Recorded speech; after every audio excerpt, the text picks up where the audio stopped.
കാണൂ പരസ്യരഹിതമായ ഏറ്റവും പുതിയ എപ്പിസോഡുകൾ. ശ്രീലക്ഷ്മി എന്ന് പറയുന്ന പെൺകുട്ടിയെ ഞാൻ കണ്ടിട്ടുള്ളത് ഈ വീട്ടിലെ ചുമരിലെ ഒരു ഫോട്ടോയിൽ മാത്രമാ. പിന്നെ സംസാരിക്കുന്നത് ദാ ഇപ്പൊ അങ്കിള് സാക്ഷ ഈ നിമിഷത്തിലും. ഞാൻ പറയുന്നത് സത്യവാ. ശരി മോളെ, എനിക്കത് കേട്ടാ മതി. ഞാൻ അങ്ങനെ മോളോട് ചോദിച്ചതിന് കാരണം സരോജ എന്നെ പോലെയല്ല. ചിലപ്പോ കേൾക്കുമ്പോൾ വിശ്വസിക്കേണ്ട കാര്യങ്ങളുണ്ടായാൽ അവള് തകർന്നു പോകും. അതുകൊണ്ടാ. ശരി, ഒരുപാട് നേരമായി. മോൾ ഉറങ്ങിക്കോ. ശരി അങ്കിൾ.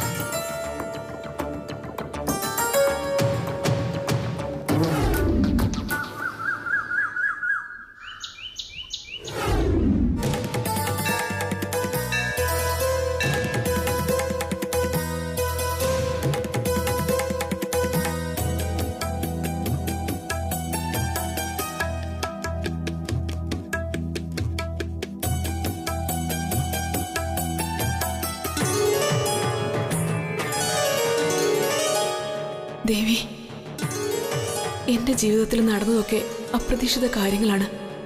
ഇപ്പൊ നടന്നുകൊണ്ടിരിക്കുന്നതും അങ്ങനെ തന്നെ. കൃത്യസമയത്ത് കൃത്യമായ സ്ഥലത്താണോ ഞാൻ എത്തിച്ചേർന്നിരിക്കുന്നതെന്ന് എനിക്കറിയില്ല. വരുന്നത് എന്തായാലും അതിന്റെ ലക്ഷ്യം തകർക്കുന്ന ഒന്നാകരുത്. എന്റെ മനസ്സൊരുക്കിയുള്ള പ്രാർത്ഥനയാണ്.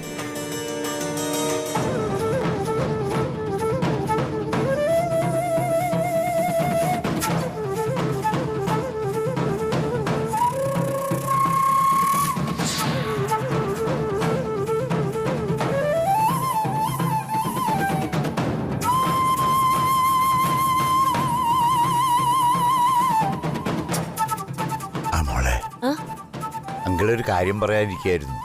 എന്താ അങ്കിളെ? അല്ല, മോൾ ഇന്ന് കടയിലേക്ക് വരണമെന്നില്ല. അതെന്താ? ഞാൻ ഇന്നലെ പറഞ്ഞില്ലേ, മോളെ കാണാനില്ല എന്ന് പറഞ്ഞ് കേസുള്ള സ്ഥിതിക്ക് ഇന്നിനിയും ചിലപ്പോൾ പോലീസുകാർ അന്വേഷിച്ചു വന്നിരിക്കും. അവർ വന്ന് എങ്ങനെ പെരുമാറുമെന്നോ എന്തു പറയുമെന്നോ അറിയില്ലല്ലോ. അത് ശരിയാ മോളെ. മോൾ ഇന്ന് വീട്ടിലേക്ക് പൊയ്ക്കോ. അവരാരെങ്കിലും വന്നാല് ഞങ്ങൾ എന്തെങ്കിലും പറഞ്ഞോളാം. നിങ്ങളെ രണ്ടുപേരെ ആദ്യം എനിക്ക് മനസ്സിലായി. ഞാനൊരു കാര്യം ചോദിച്ചാ നിങ്ങൾ സത്യം പറയോ? നിങ്ങൾക്ക് രണ്ടാൾക്കും പേടി പോലീസിനെയാണോ അങ്കിളുടെ ആന്റിയുടെ മകൾ ശ്രീലക്ഷ്മിയാണോ? രണ്ടായാലും നിങ്ങൾ പേടിക്കണ്ട. എന്റെ വഴിയും ലക്ഷ്യങ്ങളും വേറെയാ. അതിലൊരിക്കലും ശ്രീലക്ഷ്മിക്ക് ഒരു പങ്കും ഉണ്ടാവില്ല. ഞാൻ കാരണം നിങ്ങൾക്ക് ഒരു ബുദ്ധിമുട്ടും ഉണ്ടാവില്ല.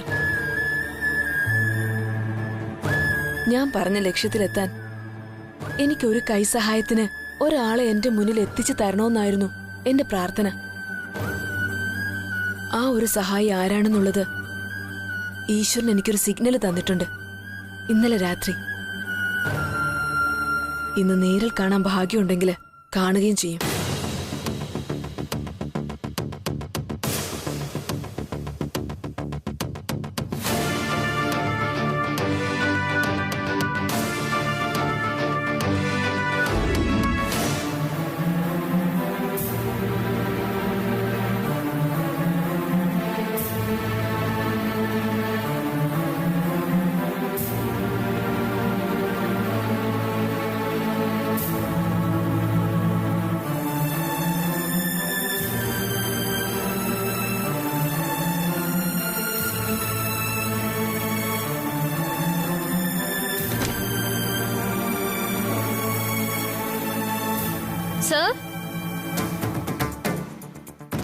സാറ് രാവിലെ എവിടെ പോയി?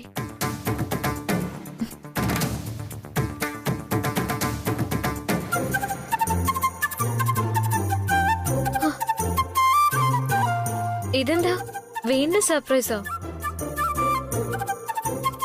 ഇതിലെന്തായിരിക്കും?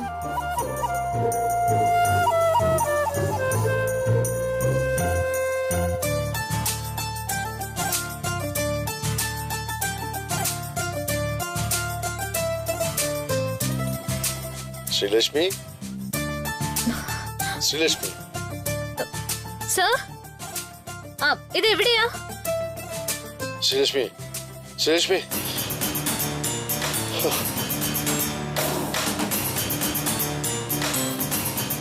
ശ്രീലക്ഷ്മി, അയ്യോ സർ, ശ്രീലക്ഷ്മി, എനിക്ക് ശ്വാസം കിട്ടുന്നില്ല. Just break the box. Sreelakshmi വേഗം ബോക്സ് ഒന്ന് ഓപ്പൺ ചെയ്യൂ, വേഗം. സാർ എന്തിനാ ഇതിനകത്ത് കയറിയത്? ശ്രീലക്ഷ്മി, സംസാരിച്ചു നിൽക്കാൻ സമയമില്ല, എനിക്ക് ശ്വാസം കിട്ടുന്നില്ല. ആ ദേ തുറക്ക സർ. വേഗം തുറന്നേ. Open the box. ശ്രീലക്ഷ്മി, എനിക്ക് ശ്വാസം കിട്ടുന്നില്ല, വേഗം വേണ്ടേ. ആ ദേ സർ തുറക്കുന്നു സർ.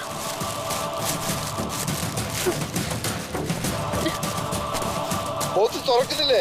എനിക്ക് ശ്വാസം, വേഗം തുറക്ക്, ശ്വാസം വിട്ടു.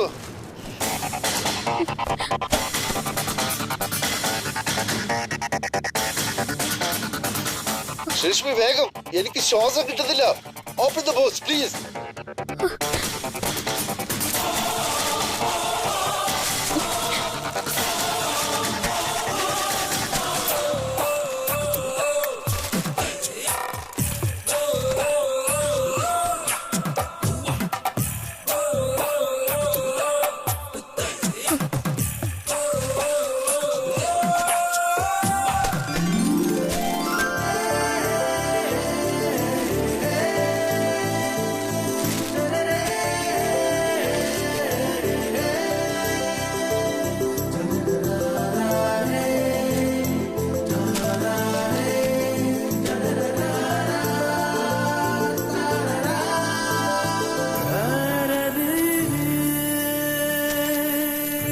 ആ ബോക്സ് തന്നെ, അതിന് തുറക്ക്.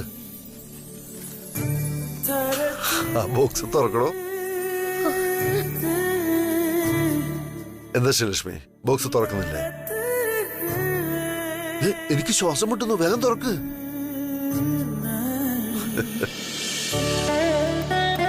രാവിലെ തന്നെ എന്നെ പറ്റിക്കാൻ ഇറങ്ങിയിരിക്കല്ലേ? കാണിച്ചു തരാം ഞാൻ ഇനി സാറിനോട് മിണ്ടില്ല.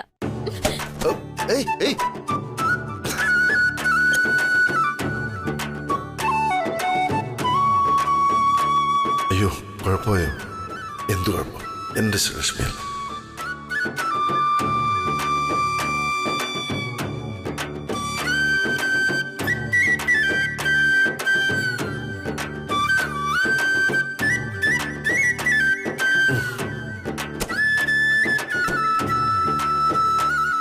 പിണങ്ങിയോ താൻ?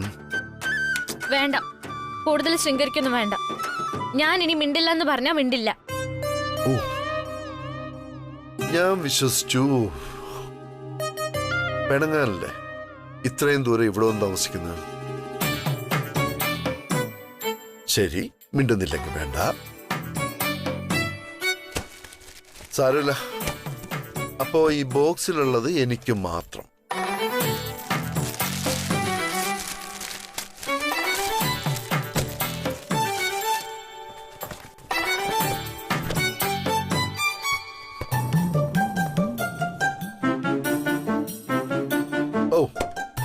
ശ്രീലക്ഷ്മി, എനിക്ക് ശ്വാസം മുട്ടുന്നു.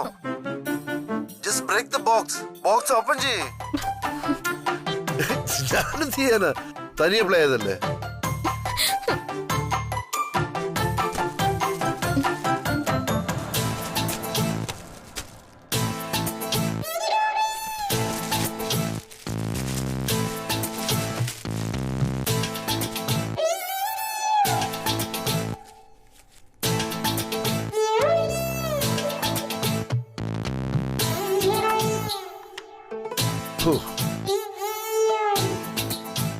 ഈ നിറം കണ്ടിട്ട് തന്നെ കൊതിയാവും.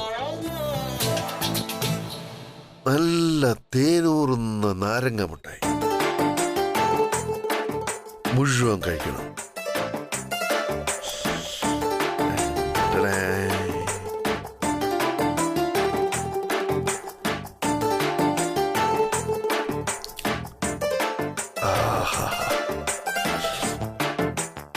എന്തൊരു ടേസ്റ്റാ!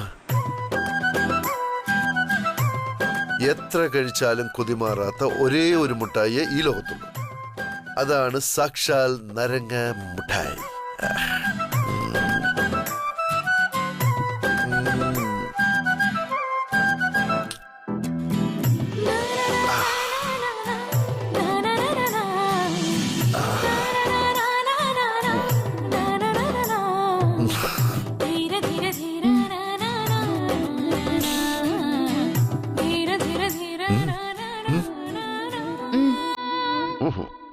ഇല്ല തരില്ല.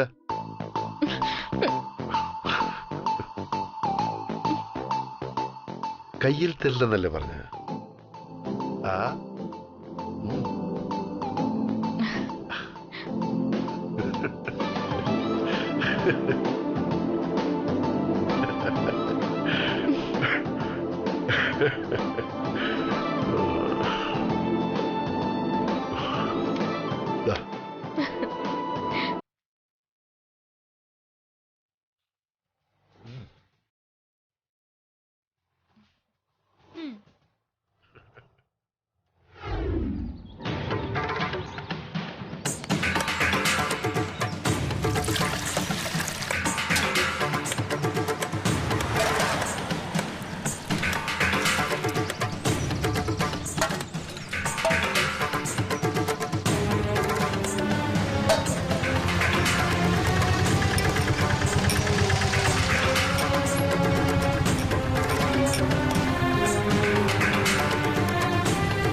സുധേ, ഞാൻ ഒരുപാട് അന്വേഷിച്ചു, എങ്ങും കണ്ടില്ല.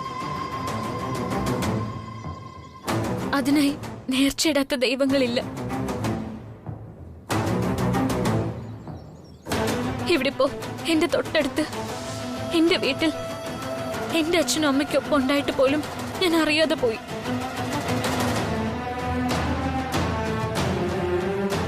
ഇതുപോലെ കണ്ണിറയൊന്ന് കാണാൻ എത്ര നാളുകളായി ഞാൻ കാത്തിരിക്കുന്നതാ. മോളെ ശ്രീലക്ഷ്മി, മോളെ എന്തൊക്കെയായി പറയുന്നേ? എന്താ സുധേ, നിനക്കറിയാമോ ഞങ്ങളുടെ ശ്രീമോളെ? ഇന്നലെ രാത്രി ഞാൻ ചോദിച്ചപ്പോ അറിയില്ലെന്നല്ലേ പറഞ്ഞത്? അങ്കിളെ, സത്യം പറഞ്ഞ അങ്കിളിന്റെ അതേ സംശയം എനിക്കുള്ളത്.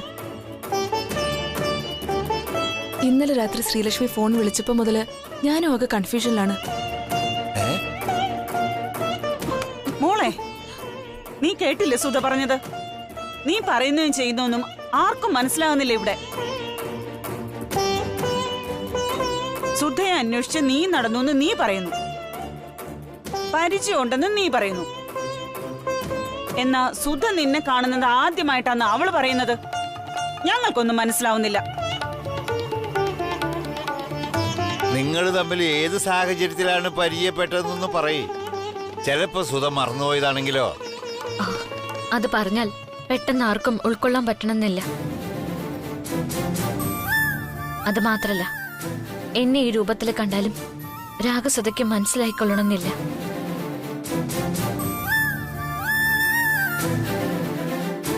കാരണം രാഗസുധയ്ക്ക് പരിചയമുള്ള എന്റെ മുഖം ഇതല്ല.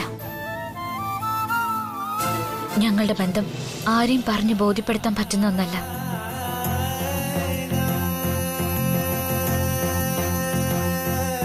ഞാനും അച്ഛനും അമ്മയും തമ്മിലുള്ള ബന്ധം തന്നെയാ ഞാനും രാഗസുധയും തമ്മിലുള്ളതും. ആരാലും മാറ്റാനും മറയ്ക്കാനും കഴിയാത്ത ബന്ധം, രക്തബന്ധം.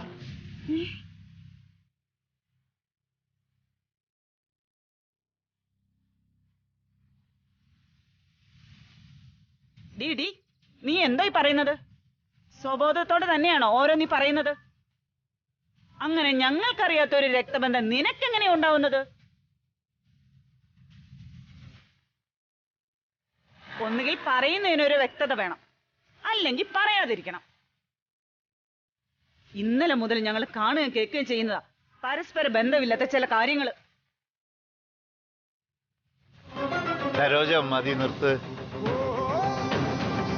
മോൾക്ക് എന്തോ തെറ്റിദ്ധാരണ ഉണ്ടായതാണെന്നാണ് ഞാനിപ്പോ മനസ്സിലാക്കുന്നത്. മോള് പറഞ്ഞതൊക്കെ കേട്ടതിന്റെ അടിസ്ഥാനത്തിൽ അച്ഛൻ മോളോടൊരു കാര്യം പറയും. ഒന്നുകിൽ അച്ഛൻ നേരത്തെ പറഞ്ഞതുപോലെ തെറ്റിദ്ധാരണയാവാം, അല്ലെങ്കിൽ ഇനി മോള് പറയുന്ന ബന്ധം കഴിഞ്ഞ ജന്മത്തിലുള്ളതായിരിക്കും.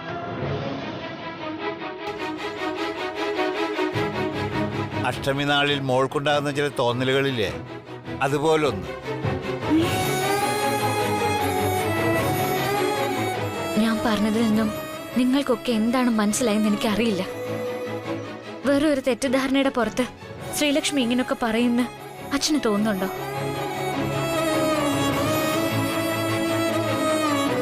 അച്ഛൻ പറഞ്ഞത് ഒരു പരിധിവരെ ശരിയാ. പൂർവജന്മബന്ധം. പിന്നെ നീ പറയുന്നതൊക്കെ വെറും പിച്ചും പെയ്യുവാ. വെറുതെ മനുഷ്യനെ പ്രാന്ത് പിടിപ്പിക്കാനായിട്ട് ഓരോന്ന് പറയല്ലേ. ആന്റി, നിങ്ങൾ രണ്ടാളും ശ്രീലക്ഷ്മിയെ കുറ്റം പറയണ്ട. ചിലപ്പോ എന്റെ പ്രശ്നങ്ങൾക്കിടയിൽ ഞാൻ മറന്നുപോയതാണോന്ന് എനിക്കും അറിയില്ല.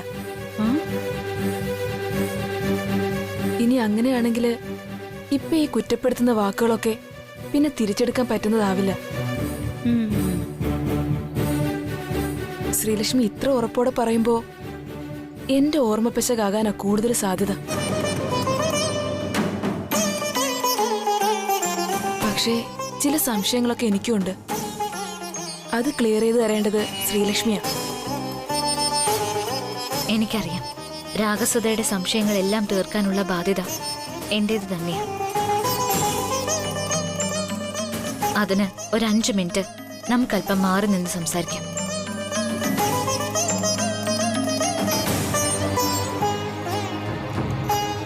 അമ്മയും അച്ഛനും ഒരു തരത്തിലും ടെൻഷൻ ആവണ്ട. ഞാൻ രാഗസുധയോടൊന്ന് സംസാരിക്കട്ടെ.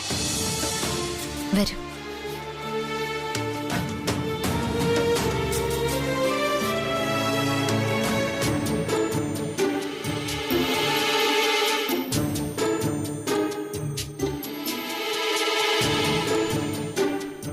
രാജാറാം, നമ്മളിപ്പോഴും ശരിയായ റൂട്ടിൽ തന്നെയാണോ പോകുന്നതെന്ന് എനിക്കിപ്പോ സംശയമുണ്ട്. രാഗസുധയെ വിട്ടിട്ട് കൂടുതൽ ശ്രദ്ധ ബാലമ്മയെ കണ്ടെത്താൻ കാണിച്ചു. അയാളാണെങ്കിൽ വേറൊന്നും പറയുന്നുമില്ല. മണിക്കൂറുകൾ നിമിഷങ്ങൾ പോലെ കടന്നുപോയിക്കൊണ്ടിരിക്കുക. ഇതുവരെ അവളെ കണ്ടെത്താതിരുന്നതിന് എന്നോട് ക്ഷമിക്കണം രവി. നമ്മുടെ സെക്യൂരിറ്റീസ് എല്ലാവരും രാഗസുധയെ കണ്ടെത്താനുള്ള അന്വേഷണത്തിലാണ്. ഇതുവരെ അവളെ കണ്ടെത്താനാവാത്തത് എന്റെ മിസ്റ്റേക്കാണ്. ഞാനത് സമ്മതിക്കുന്നു. അതോടൊപ്പം ദിവസങ്ങൾ കഴിയുന്തോറും ഞാൻ നിനക്ക് തന്ന വാക്ക് പാലിക്കപ്പെടാതെ പോകുമോ എന്നൊരു ഭയവും ഉണ്ട് എനിക്ക്. ഞാനും അവളും ഇനി ഒന്നുകൂടി നേർക്കുനേർ കാണുന്ന സമയം, സാഹചര്യം, അതിനനുസരിച്ചായിരിക്കും അവള് ജീവിക്കണോ വേണ്ടയോ എന്ന് എനിക്ക് തീരുമാനിക്കാൻ. ഒരു ദയയും അവൾ അർഹിക്കുന്നില്ല. ഒരു കുമ്പസാരത്തിന് ഞാൻ സമയവും കൊടുക്കില്ല. അവൾ കാരണം എന്റെ തല നിന്റെ മുന്നിൽ താണുവെങ്കിൽ അതിന്റെ പ്രതിവിധിയും എന്റെ കയ്യിലുണ്ട്.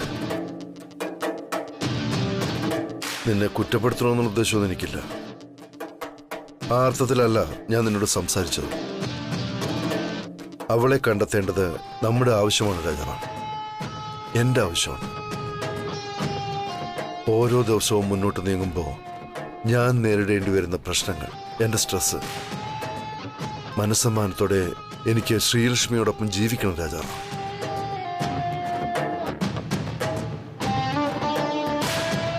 നീ പറഞ്ഞതുപോലെ അവളെ മാത്രം കൊന്നുകളഞ്ഞാൽ ഈ പ്രശ്നം തീരില്ല.